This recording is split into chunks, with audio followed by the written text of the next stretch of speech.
Ghost mode. Active. Tracking mode. Active.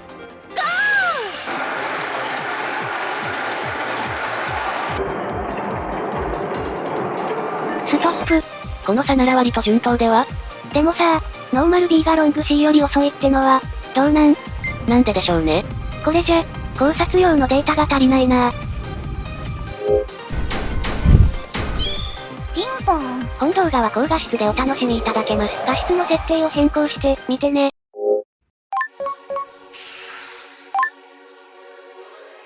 こんにちは。見たいものを作る企画、通りすがりの助手 F1 です。ついに、僕たちがメインの企画、S2 改造計画がスタートします。乗っ取りに成功したんですね。言い方。主任さんは主任さんで別の企画をちゃんとやってるよ。そうなんですか？そう、これも動画の量産化の一環なんだよ。ふむ。それで？このシリーズではどんなことをするんですか？いい質問だね。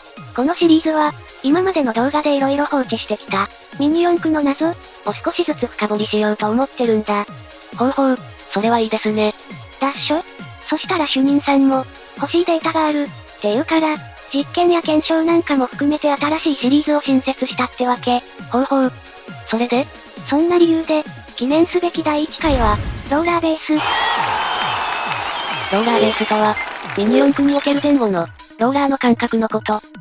このローラーベースは、ミニ四駆の走行性能、特にコーナーリング性能に大きく影響を与える要素の一つ。ローラーベースが短いと、コーナーでの旋回性が高まり、小回りが利くようになる。しかし、安定性が損なわれ、コースアウトしやすくなる可能性が増大する。逆にローラーベースが長いと、直進安定性が高まり、安定した走行が期待できる。しかし、コーナーでの旋回性が低下し、大回りになりやすい。まあ、基本事項はそうだよね。つまりどういうことかっていうと、コーナーセクションが多いコースでは、ローラーベースが短いと有利になり、ストレートセクションが多い高速コースでは、ローラーベースが長いと有利になる。まあ、大まかにそれで良いんじゃないですか？本当にいい？はぁ、コモンスキル、探求心1が発動しました。それって皆が、そう思っていることだよね。ねえねえ、それって実際にやってみた？はい。それを実際にやってみてどの程度の影響があるかを観測したの？そんなのは、コモンスキル、探求心2が発動しました。なるほど、それが、目的なんですね。そういうこと、知識として、知っているけれど、それが、自分のマシンに、どの程度影響があるのかとかさ、もしそれが、許容できたり、無視できたりすれば、自分のマシンは変わっていくよね。コモンスキル、ホワイダニットが発動しました。確かに、それが、気になる人と、気にならない人では、マシンに反映させるパラメーターの配分が変わってきますものね。そういうこと、つまりさ、自分の好みの究極の反映先が、自分のマシンってことなんだよね。確かに。それで、マシンはどうするんですか？当然、作るよ。やる気が溢れてるなぁ。用意したのはこれ。ミニ四駆の第二次ブームの火付け役、ソニックセイバーと、マグナムセイバー。大メジャーマシンですね。ああ、そうか。これらを使うから、S2 改造計画なんですね。そうそう。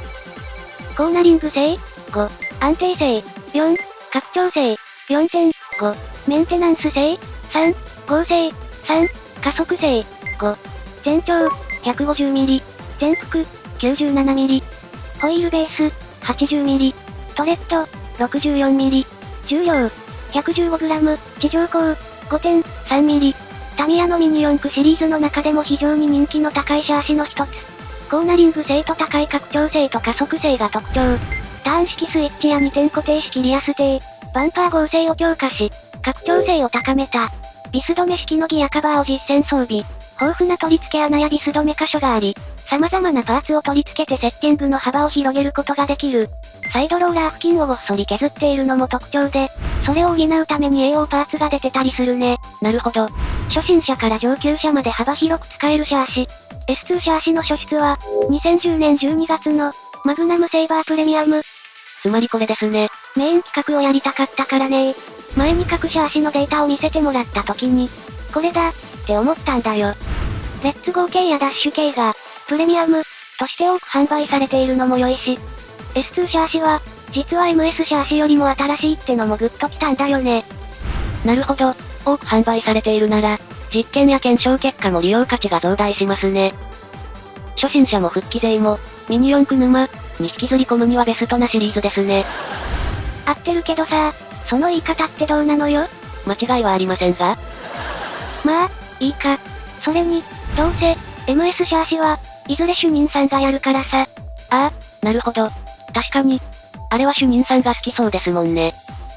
ちなみに、MS シャーシ、2008年、S2 シャーシ、2010年、AR シャーシ、2012年、MA シャーシ、2013年、FMA シャーシ、2017年、VZ シャーシ、2020年。って感じ。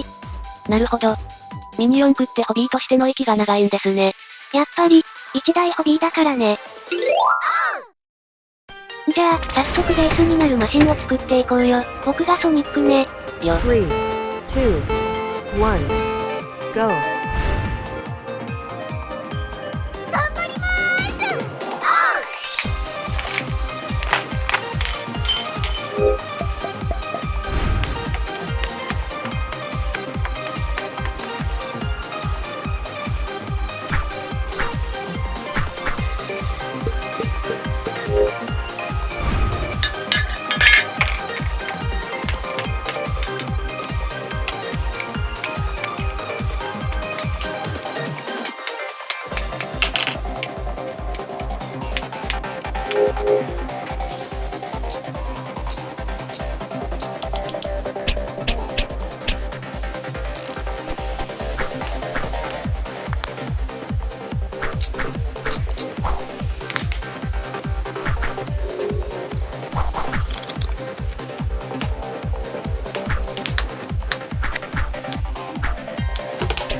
はい、できた。これだと識別しづらいのでは？だよねー。こっから線画を起こしてくれる？よ。どうぞ。サンクー。セイバーっちゃ。フルカウルマシンなんだから、ボディはなるべくいじらない。この一体感が良さなんだと思うし、情報量を増やすけど、ゴテゴテにならないくらいのディテールを追加。それでも少し違うところを入れる。と。もちろんイメージはレッツ&ゴーなんだから、カラーは基本に準拠してと。もちろん2台分ね。それでこれを印刷して、それから、設計案とマシンを放置しておく。放置いい？はい、できた。ね、じゃないが。ほら、ここには、妖精がいるから、面白そうなアイディアを巻いておくと勝手に仕上がってるんだよ。靴の妖精のおとぎ話をリアルでやるとは。そもそもマスターを妖精と読むのもどうかと思いますが。まあまあ、いいのいいの。あれは、あれで忙しそうなんですよ。君もあれ呼ばわりじゃんか。あ。じゃ、早速検証実験やってみよう。ローラーベースの実験ですね。マシンもできたし早速、ローラーベースの比較実験をやってみよう。それで、何をどうやって、どう比較するんですか？それな。まずは、原作にちなんで、ソニックをコーナリング正重視のマシン、マグナムを直進正重視のマシンってことにしよう。比較するための、方向性は大事ですからね。そうそう、こうしたい。って設計思想はマシンそのものと言ってもいいよね。それで今のところの違いは、カラーリングくらいだよね。そうですね。それで？それじゃ、まず基本になるデータを取ろうよ。前提条件として2台のマシンの速力がある程度一定であればいいと思うんだ。なるほど。それなら、テストコースは、こんな形はどうですか？見たいものを作る企画専用テストコース1。Oval 1. おーなるほど、それっぽい。実験だもんね。別にレーンチェンジやウェーブセクションがなくても良いんだ。さようです。割とディテールアップしたボディなんだけど、2g の差なら、ギリ誤差でいけるよね。その差の積み重ねがミニ四駆だと思いますが。そうなんだよね。そろそろ 0.1g 単位が測れる軽量計が欲しいよね。後で主任さんの Amazon のカゴに入れとこう。計画的犯行である。じゃあ、倉庫にある JCJC を組み替えて。できた。どうよ？良いんじゃないですか？それじゃあ、使用レーンはとりあえず中央で。早速行ってみよう。レディー、ゴー、1ラック、2ラック、3ラック。なんか良さそうですね。君がそんなこと言う？問題でも？時間軸をいじって、3周目のゴール前をクローズアップして。よ。ここで、ソニックがゴール。ゆっくり進めて。1、2、3、4、5、6、7、8、9、10、10フレーム。1周のコース長は 5.54 メートルです。3周で16メートルちょいか。ソニックのラップを6周まで進めて停止して。よ。これで同じとか言える？ 6 周で33メートルくらい。いつもの小島のコースだったら1周目くらいの距離だよ。これじゃあ、比較のベースとして使えないよ。確かに、少なくとも主任さん的には同じとは言わないでしょうね。脱走？あの人さ、根は大雑把な癖してこういうところには細かいんだよ。流れ弾でディスられてる主任さん。早速計画が破綻しちゃったよ。どうしよう？スペリオルスキル。ナイスアイディアが発動しました。1台のマシンでやれば？なんて？だから、2台だから差が出るんでしょう？ 1 台でやれば良いじゃないですか？最初から2台でやろうとするから無理があるわけで。1台なら問題解決でしょ？そうか。爆走兄弟がやりたくて2台作ったけど実験なら1台でいいよね。サンクー。で、どちらを使います？有速なソニック。よ。ちなみに最初から2台作る必要がなかったのでは？内緒にしとこう。そうですね。とりあえず、多少のズレはあったけど方針として箱のまま続行で、あれが多少？細かいことを気にしないスタイルで、それじゃあ、ローラーベースの差を作っていこう。まず何から始めるんですか？この状態でもボディのローラーは機能してるんだけど。してますね。ローラーベースの差が出れば良いんだからソニックのリアにローラーステイをつければ、差が出ると思うんだけど。どう？もっと、極端にローラーベースに差をつけたいんだよ。出た、また、そういう、勢いでやろうとする。大丈夫。今度はうまくやるから。不安しかないんですが。それで、妙案があるんですよね。もちろん、このパーツを使うんだ。なるほど。AO のサイドステイを使った、ショート。で、ノーマル。付属のリアステイを使った、ロング。この3段構えでの比較。どうよ？この隙のない完璧なアイディア、褒めていいよ。そういうことを自分で言っちゃいますか？これにローラーベースの距離を表示してよ。A、63.0 ミリ。B、115.0 ミリ。C、137.0 ミリ。いかがですか？ショートとロングのローラーベース差が74ミリか。いい感じかな？かなり極端な差ですね。コーナーへの当たり具合は、こんな感じ。意外と良さそうですね。それぞれの重さは、こんな感じだね。A、79g。B、75g。C、79g。ほう、ショートとロングの重さが同じくらいですね。そうなんだ。サイドステイとリアステイの装備重量が同じなのは良いと思ったよ。あれ？これサイドローラーを別に装備したんですか？それね。スタビヘッドなんだよ。は？ AO パーツには説明書がないから気づかなかったんだけどさ。ほら、これ見て。主任さん、秘蔵の S2 シャイニングスコーピオン、プレミアムですね。ほら、ここ、スタビヘッドって書いてあるでしょ？ほんとですね。説明書にも、回らないように固定します、って書いてあるんだ。ほんとですね。てっきりローラーかと思っていました。僕も。てか、これをもらって使えば AO パーツも新しく買わなくてよかったのでは？内緒にしとこう。そうですね。それじゃあ、ローラーベースの差もできたことですし、オーバル1の中央で走らせましょう。ところでさ。はい、何か？このコーナーの距離ってどうしたの？それは実物をこうやって内壁の長さと外壁の長さを計測して、足して2で割って算出しました。主任さんのお世話になっているコースエディターのデータとも差はありませんよ。ほんとだ。さすがだね。ちなみにストレートは1レーン、0.54 メートル。なので、実測とデータでは差はありませんでしたよ。OK 良いね。そういう検算っぽいデータは、主任さんが大喜びしそうだね。そうですか？そうだよ。あの人ちょろいんだから。さらっとひどいな。じゃあ走らせた画像をデータを解析しながら見てみよう。ああ、なるほど。だから、私、なのか。いい？よ。まず、消灯 A、ノーマルを B と設定して、スタートは誤差の元だから1周目を削って2周目から、スタートラインは適当なところに置いて、よ。Ghost mode. Active. Tracking mode. Active. 時間軸を自動補正、タイミングをそちらに、いつでもどうぞ。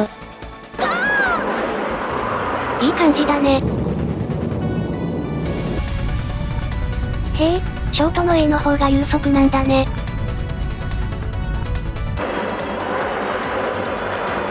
コーナーの真ん中から出口あたりで少しずつ差が開いている感じだね。今何倍？ 9 倍スローから始めて30倍までにしています。次は、ノーマルの B をロングの C と入れ替えて、同じ条件でやってよ。もろもろおまるっとお任せで、よろしく。よ。A と C は差がほとんど見えないね。これは誤差レベルですね。シャーシにローラーが直結してるからかな？それじゃあ、次はこういうコースを使おう。見たいものを作る企画専用テストコースに。Coner 1. まあ、そうなりますよね。じゃ、今度は A、B、C をまとめてよろしく。よ。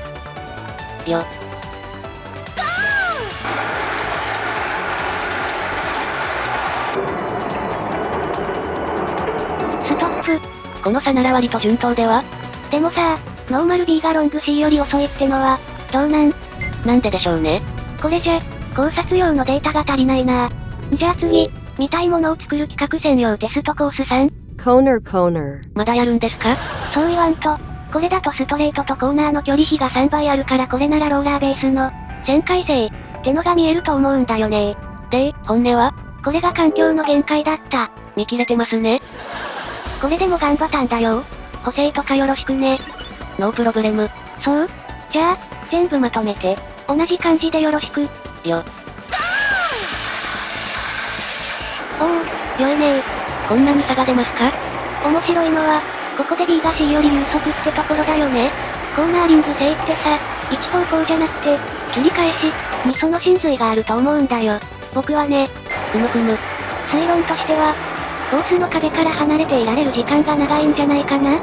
なるほど。コース壁にローラーが接しているのが摩擦ってことですね。多分ね。これのコーナーとストレートを分けた速力わかるかな？可能ではありますが、見切れている部分があるので概略で計測して算出します。オッケー。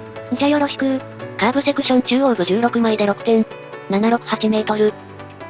ストレートセクション中央部4枚で 2.16 メートル。コーナーセクションでの時間は、A は55フレーム、B は61フレーム、C は60フレーム。ストレートセクションでは、A、B、C は17フレーム。1フレームを 0.033 秒として、1周分だけを切り取って算出しました。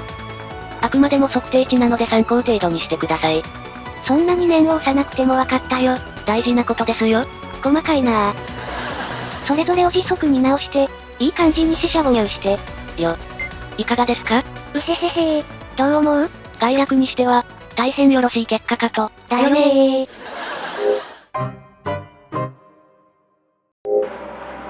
割と顕著な差が出ましたね。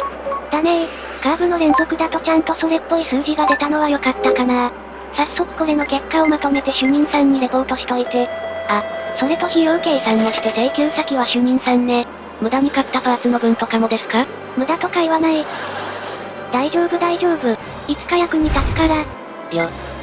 で、こんな感じの企画なんだけど、どうかな？なかなか良いのでは？脱走？まあ、この手の疑問を一つずつ解消すること自体は良いことだと思いますよ。僕もそう思う。ってことで、今回はここまで。高評価チャンネル登録よろしくお願いします。コメントもお待ちしてますよ。それじゃあ、また次回。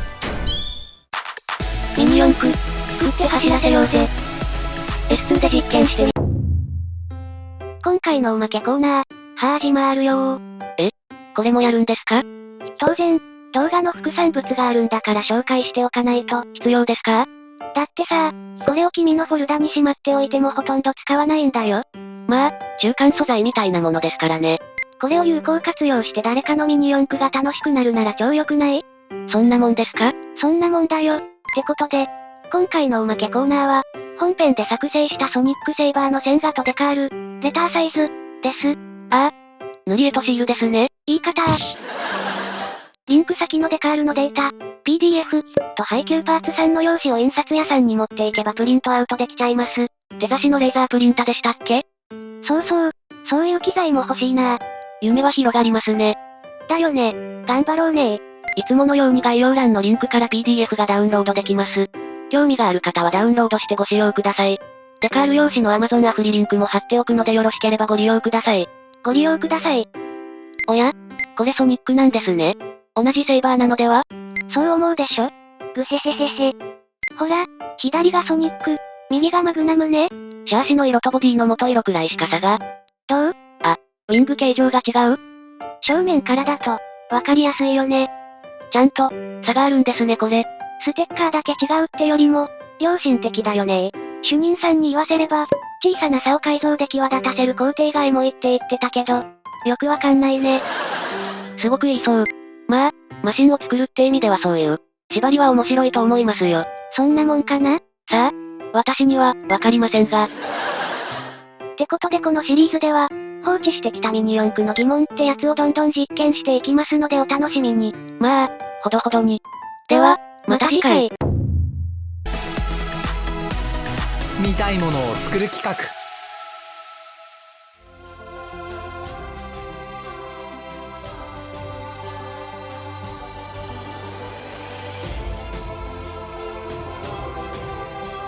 ご視聴ありがとうございました。高評価、チャンネル登録をお願いします。それじゃあ、また次回。